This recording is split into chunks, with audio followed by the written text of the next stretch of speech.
Oke, selamat malam bagi saudara dan saudari dimanapun berada pada malam hari ini. Kiranya Tuhan selalu bersama dengan saudara dan saudari di dalam kehidupan Anda. Pada malam hari ini, saya akan menyampaikan berita kebenaran tentang bagaimana eh, air dan roh yang akan saya sampaikan. Tetapi sebelum saya menyampaikan berita kebenaran ini, marilah kita bersatu dalam doa. Bapa kami yang di surga, Bapa yang baik, Bapa yang penuh dengan kasih. Pada malam hari ini Tuhan kami mengucapkan puji syukur oleh waktu kesempatan yang masih Tuhan berikan. Tuhan peliharalah kami di dalam kasih-Mu. Peliharalah kami di dalam kebenaran-Mu. Agar apa yang kami lakukan Tuhan, biarlah itu mencontohkan karakter Yesus yang sesungguhnya selama di dunia ini. Agar orang-orang yang melihat kami Tuhan, melihat Engkau di dalam kehidupan kami. Bapa di surga, jangan tinggalkan kami di dalam kesesakan Tuhan. Tetapi Engkaulah bersama kami untuk menghadapinya, agar kami tetap berkenan di hadapan-Mu. Bapa di surga, sebentar hamba akan menyampaikan firman Tuhan. Tuhanlah yang bersama dengan kami untuk melewati hari-hari kami di dalam kasih dan kebenaran-Mu. Dalam nama Yesus, amin. Saudara yang terkasih dalam nama Tuhan Yesus, biarlah kasih Tuhan selalu bersama dengan kita pada malam hari ini. Judul yang akan saya bawakan adalah Kenalilah Dia Melalui Air dan Roh. Apa sih air dan roh ini? Mari kita bahas satu persatu bagaimana eh, pelajaran ini yang akan saya sampaikan. Menurut Kamus Besar Bahasa Indonesia atau KBBI, kata air saya rangkumkan menjadi lima. Yang pertama, zat cair yang biasa terdapat di alam, tidak berwarna, tidak berbau, dan tidak berasa. Terdiri atas hidrogen dan oksigen atau rumusnya kimia H2O. Digunakan untuk minum, mencuci, mandi, dan sebagai contoh air minum, air hujan, dan air laut. Yang kedua, cairan yang keluar dari mata, luka, dan sebagian contoh air mata dan air nanah. Ini cairan yang keluar dari luka. Yang ketiga, cairan yang menyerupai air, contoh air kelapa, air susu. Yang keempat, perasaan hati, suasana batin atau yang digunakan dalam ungkapan, contoh bermuka air atau bermuka jernih atau ramah. Yang kelima, dalam bentuk idiom atau ungkapan, air juga sering digunakan misalnya air tenang yang menghanyutkan, orang pendiam yang ternyata berbahaya atau berilmu tinggi. Bagai air di daun talas, orang yang tidak punya pendirian tetap. Menurut Kamus Besar Bahasa Indonesia atau KBBI, kata roh memiliki beberapa arti, tergantung pada konteksnya. Berikut arti-arti utama dari kata roh. Yang pertama, nyawa. Jiwa yang ada dalam tubuh manusia dan menyebabkan seorang hidup. Contoh, setelah tertabrak rohnya langsung melayang atau kembali lagi kepada Sang Pencipta. Yang kedua, makhluk halus. Makhluk gaib yang tidak kelihatan. Contoh, roh jahat dan roh penasaran. Yang ketiga, arwah orang yang sudah meninggal. Contoh, mereka mengadakan upacara untuk memanggil roh leluhur. Yang keempat, inti atau semangat dari sesuatu atau ajaran, perbuatan, dan sebagainya. Contoh, perjuangan atau roh Pancasila. Di sini bagaimana kita membahas tentang roh itu. Tadi kita sudah bahas ada empat contoh-contoh roh itu. Begitulah ya, bila makhluk atau arwah yang sudah meninggal contohnya, mereka mengadakan upacara untuk memanggil roh leluhur. Jadi ada banyak tentang roh-roh roh-roh ini contohnya. Apakah kita benar-benar mengenal Yesus atau hanya sekedar tahu tentang Dia? Yohanes 3 ayat 5. Aku berkata kepadamu, sesungguhnya jika seorang tidak dilahirkan dari air dan roh, ia tidak dapat masuk ke dalam kerajaan Allah. Apa maksud dari Alkitab ini? Dalam Yohanes 3 ayat 5 ini. Di sini dikatakan, aku berkata kepadamu, sesungguhnya jika seorang tidak dilahirkan dari air dan roh, ia tidak dapat masuk ke dalam kerajaan Allah. Saudara yang terkasih di dalam nama Tuhan Yesus. Ayat Yohanes 3 ayat 5 ini mengatakan, bagi orang yang tidak menerima akan air dan roh itu, artinya baptisan dan menerima Yesus sebagai roh penyelamat dalam hidupnya, kita tidak akan layak masuk ke dalam surga. Maka sebab itu, saudara, ayat ini memberikan janji kepada kita, bagi setiap orang yang percaya kepadanya dan menerimanya, kita harus menerima baptisan dan roh itu. Nikodemus dan penjumpaan malam hari yang tertulis di dalam Yohanes 3 ayat 1 sampai 21. Nikodemus seorang pemimpin agama Yahudi yang ahli dalam hukum Taurat, mencari kebenaran sejati dan datang dan menemui Yesus pada malam hari. Ia mengakui bahwa Yesus diutus oleh Allah karena tanda-tanda yang dilakukannya. Namun Yesus menegaskan bahwa seorang harus dilahirkan kembali untuk dapat melihat kerajaan Allah, yaitu lahir dari air dan roh, yang berarti mengalami pembaruan rohani melalui Roh Kudus. Saudara yang terkasih, bagaimana Yohanes 3 ayat 1 sampai 21 tentang Nikodemus di sini, ya. Bagi orang yang mau menerima Yesus, haruslah menerima baptisan dan menerima Roh sebagai juru selamat dan penebusnya. Begitu juga demikian kita. Terimalah Yesus itu di dalam hati dan pikiran saudara dan saudari, agar keselamatan ada dalam diri kita. Yesus pun, Yesus pun mengungkapkan pesan yang paling terkenal dalam Alkitab, yang tertulis di dalam Yohanes 3 ayat 16. Karena begitu besar kasih Allah akan dunia ini, sehingga ia telah mengaruniakan anaknya yang tunggal, supaya setiap orang yang percaya kepadanya tidak binasa, melainkan beroleh hidup yang kekal. Bagaimana ayat Alkitab Yohanes 3 ayat 16 mengatakan, karena begitu besar kasih Allah kepada dunia ini, kasih Allah kepada kita dimanapun kita berada. Dia memberikan anaknya yang tunggal, agar setiap orang yang percaya tidak binasa, melainkan beroleh hidup yang kekal. Saudara yang terkasih, Allah telah memberikan anaknya yang tunggal itu kepada kita. Bagaimana pengorbanannya di kayu salib, bagaimana dia memberikan janji-janji yang setia yang dilengkapi di dalam nubuatan-nubuatan dalam Alkitab. Demikian kita, di mana janji Allah, dia akan mati dan akan bangkit. Disinilah kita akan dikuatkan. Disinilah kita harus diberikan suatu anugerah yang besar kepada umat-umatnya. Akan ada kematian dan akan ada kebangkitan. Bagi orang yang percaya akan hal ini, maka demikian kita juga harus percaya bahwa keselamatan akan ada kepada orang yang percaya apabila menerima baptisan dan Roh Kudus sebagai juru selamat hidupnya. Kita harus tahu bahwa pengenalan akan Yesus bukan hanya soal pengetahuan, tetapi pengalaman lahir baru melalui air dan Roh. Saudara yang terkasih di dalam Tuhan Yesus Kristus, kita di sini bukan hanya mengenal Yesus melalui apa? Melalui pengetahuan. Tetapi pengalaman lahir baru melalui air dan roh.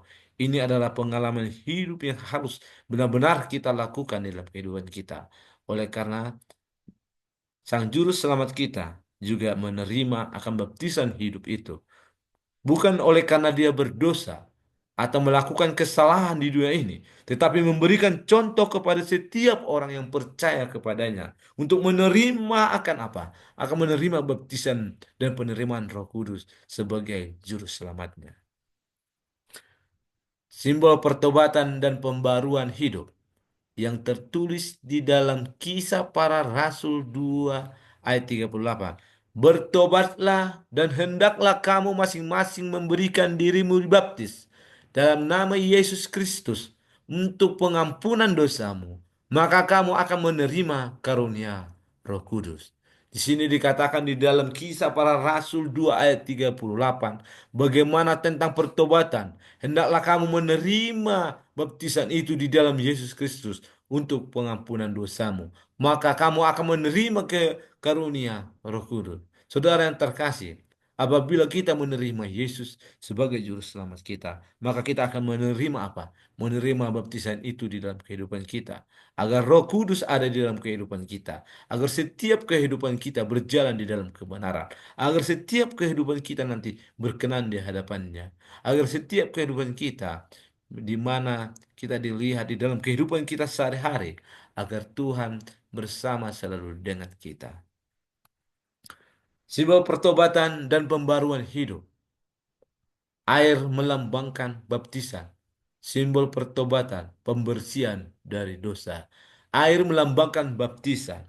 Saudara, mari kita simak bersama-sama. Di sini dikatakan air melambangkan baptisan, simbol pertobatan, pembersihan dari dosa.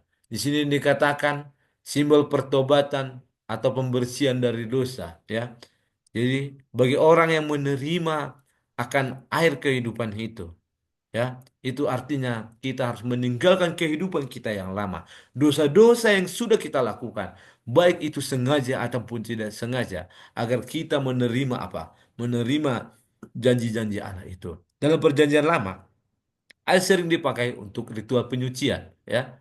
Air sangat berguna bagi seluruh umat manusia karena air adalah air kehidupan. Makanya air disimbolkan kepada setiap manusia berdosa agar membersihkan dirinya melalui air, yaitu baptisan. Yang ketiga, dalam perjanjian baru, baptisan air menandai komitmen pribadi kepada Kristus. Di sini dikatakan perjanjian baru untuk menerima Kristus. Artinya adalah bagaimana kita apabila kita sudah menerima Kristus itu, berarti kita juga harus harus apa? Harus dibaptiskan, harus menerima Roh Kudus itu melalui pembaptisan. Pertanyaannya bagi kita, yang pertama, apakah kita sudah sungguh-sungguh bertobat atau kita hanya terlibat secara lahiriah saja? Baptisan bukan sekedar rutinitas, melainkan momen penting yang menandai awal kehidupan baru dalam Kristus. Apakah kita sudah sungguh-sungguh bertobat? Di sini dikatakan, pertobatan itu adalah pertobatan yang kembali ke jalan yang benar. Apakah kita sudah meninggalkan akan dosa-dosa kita yang lama itu? Mari kita renungkan di dalam hati dan pikiran kita agar kita selalu menerima hidup baru di dalam Kristus melalui pertobatan pembaptisan. Kuasa untuk mengalami hidup baru. Mari kita buka ayat Alkitab kita yang tertulis di dalam Roma 8 ayat 14. Semua orang yang dipimpin Roh Allah adalah anak Allah. Ini mengatakan kepada semua orang yang dipimpin oleh Roh Allah adalah anak-anak Allah. Yang di sini dikatakan di dalam Roh 8 ayat 14 ini, mari kita, ya, marilah kita dituntun oleh Roh Allah di dalam kehidupan kita agar kita menjadi anak-anak Allah, agar kita menjadi anak-anak yang takut akan Tuhan, agar kita selalu menjauhi akan larangannya dan menjalankan segala perintahnya. Kuasa untuk mengalami hidup baru. Yang pertama, Roh Kudus memberi kuasa untuk hidup dalam kebenaran. Yang kedua, Roh membimbing, Roh menguatkan, Roh menginsapkan, dan Roh memberikan pengenalan akan Kristus secara pribadi. Yang ketiga, tanpa Roh, iman kita mati dan ritual menjadi kosong. Saudara yang terkasih dimanapun Anda berada, apabila kita melakukan ritual-ritual untuk beribadah kepada Tuhan. Apabila kita tidak menerima pembimbingan, roh menguatkan, roh menginsapkan, dan roh memberi pengenalan akan Kristus secara pribadi, maka iman kita itu sama dengan mati. Maka dengan itu, marilah Roh Kudus memberi kuasa untuk hidup dalam kebenaran kita dengan cara kita menerima akan tuntunan Tuhan itu selama di dunia ini, agar kita bisa berjalan di dalam keselamatan menuju hidup yang kekal. Mengenal Yesus, hasil dari lahir baru. Mari kita buka di dalam Yohanes 17 ayat 3. Inilah hidup yang kekal itu, yaitu bahwa mereka mengenal Engkau, satu-satunya Allah yang benar, dan Yesus Kristus yang telah Engkau utus. Di mana di dalam Yohanes 17 ayat 3 ini memberikan kita tentang kehidupan. Inilah hidup yang kekal itu, yaitu bahwa mereka mengenal Engkau satu-satunya Allah yang benar. Jadi, melalui Allah yang benar, yaitu Yesus Kristus yang diberikan kepada kita, anaknya yang tunggal itu, yang tertulis di dalam Yohanes 3 ayat 16. Karena begitu besar kasih Allah akan dunia ini, sehingga dia memberikan anaknya yang tunggal, agar setiap orang yang percaya tidak binasa, melainkan beroleh hidup yang kekal. Inilah suatu janji yang besar yang diberikan Tuhan Allah kepada orang-orang yang menerima keselamatan, menerima baptisan itu, menerima Roh Kudus itu sebagai lambang kehidupan, yaitu menjalankan akan cita-cita firman Kristus. Tujuan utama kehidupan rohani, mengenal Allah dan Yesus secara pribadi. Jadi tujuan kita melalui lewat kerohanian kita adalah mengenal Allah dan Yesus secara pribadi.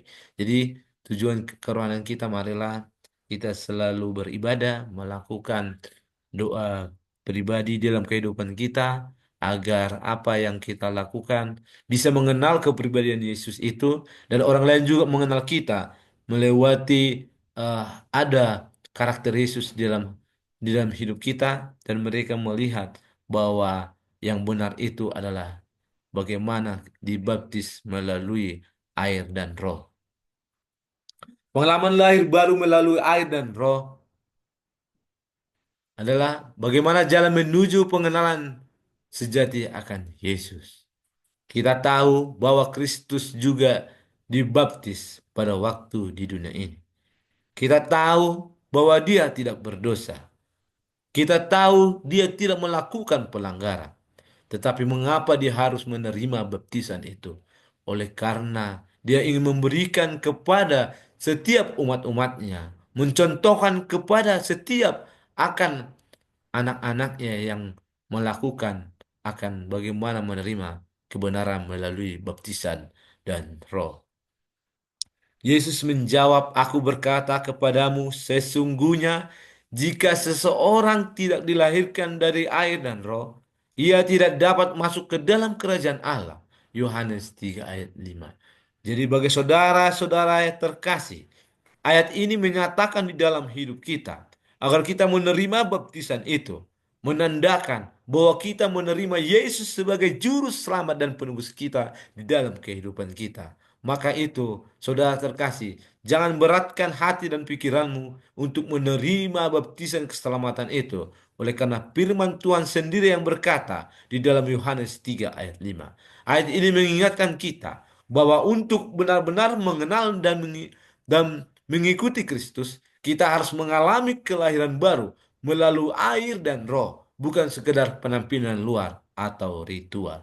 Saudara yang terkasih di dalam nama Tuhan Yesus, dimanapun Anda berada saat ini, mari kita merenungkan ayat ini agar kita bisa menerima kebenaran Allah di dalam kehidupan kita, agar karakter Yesus ada di dalam kehidupan kita, menerima akan baptisan akan melalui air dan roh. Ini adalah jalan satu-satunya kehidupan yang kekal yang tertulis di dalam Yohanes 3 ayat 5.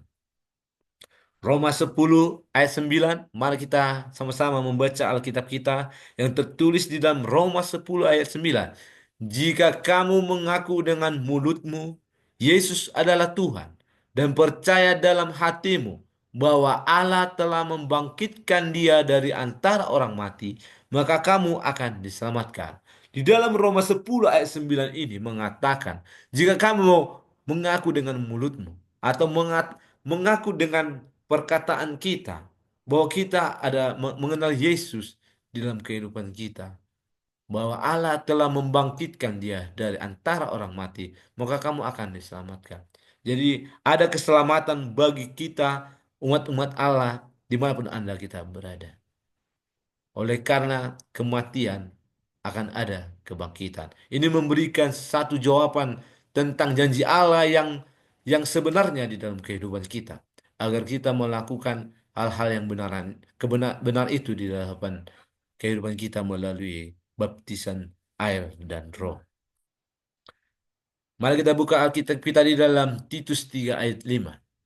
Ia menyelamatkan kita bukan karena perbuatan kita yang benar, melainkan karena kasih karunia-Nya.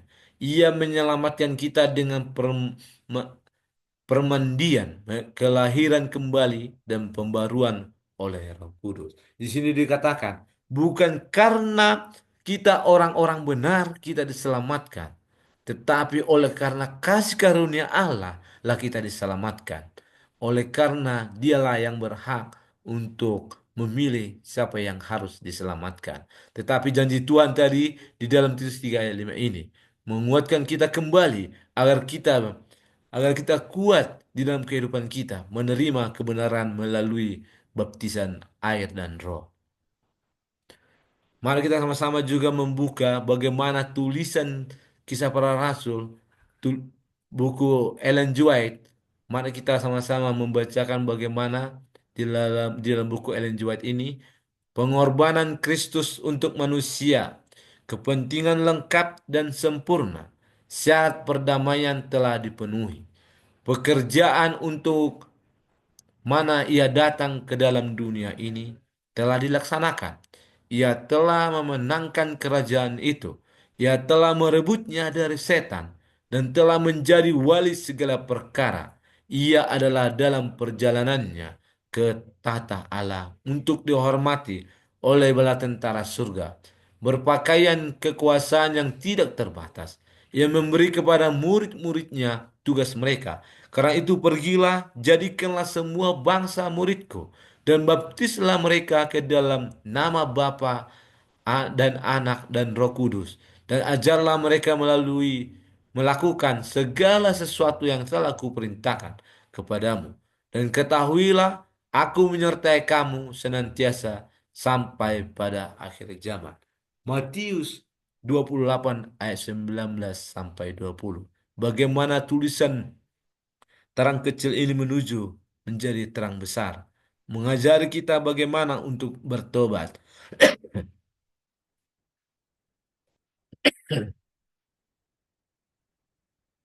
1 Yohanes 5 ayat 11 sampai 12.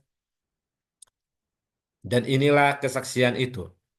Allah telah mengaruniakan hidup yang kekal kepada kita, dan hidup itu ada di dalam anaknya. Barang siapa memiliki anak, ia memiliki hidup. Barang siapa tidak memiliki anak Allah, ia tidak memiliki hidup.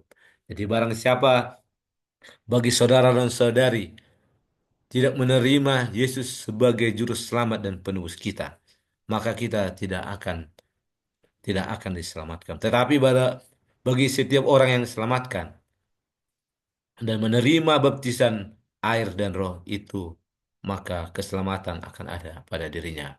Keselamatan dan hidup kekal hanya ada di dalam Kristus. Jangan puas hanya jadi pengikut gereja, jadilah murid Kristus yang hidup oleh roh. Bukan hati untuk mengalami kelahiran baru hari ini. Kesimpulan, sudahkah saya benar-benar mengenal Yesus melalui kelahiran baru dari air dan roh? Saudara yang terkasih, mari kita merenungkan ayat-ayat yang sudah kita dengarkan untuk menjadi pedoman hidup kita, menerima Yesus melalui baptisan yang kudus, yaitu melalui air dan roh diselamkan. Maka kita akan menerima kehidupan itu. Kita akan menerima Yesus sebagai juru selamat kita. Dan akan menerima janji-janji yang sudah di diberikan kepada kita. Apabila kita percaya, kehidupan kekal akan menjadi jaminan bagi setiap orang yang percaya. Tuhan Yesus memberkati. Tapi sebelum saya menutup akan renungan ini, mari kita bersatu dalam doa. Bapa yang baik, Bapa yang kudus, kami telah belajar akan firman Tuhan, bagaimana kami akan menerima baptisan kudus melalui air dan roh. Begitu juga Tuhan, Engkau telah menunjukkan di dalam kehidupan kami bahwa melalui baptisan itu adalah menuju kebenaran akan kasih Tuhan, menuju akan kehidupan kekal, meninggalkan dosa-dosa kami yang lama, menjadi manusia yang baru. Tuhan Yesus, hanya padamu kami berdoa dan berterima kasih atas firman yang sudah kami dengarkan. Kami alaskan doa ini di dalam nama Yesus yang sudah menjadi Tuhan dan Juru Selamat kami. Amin.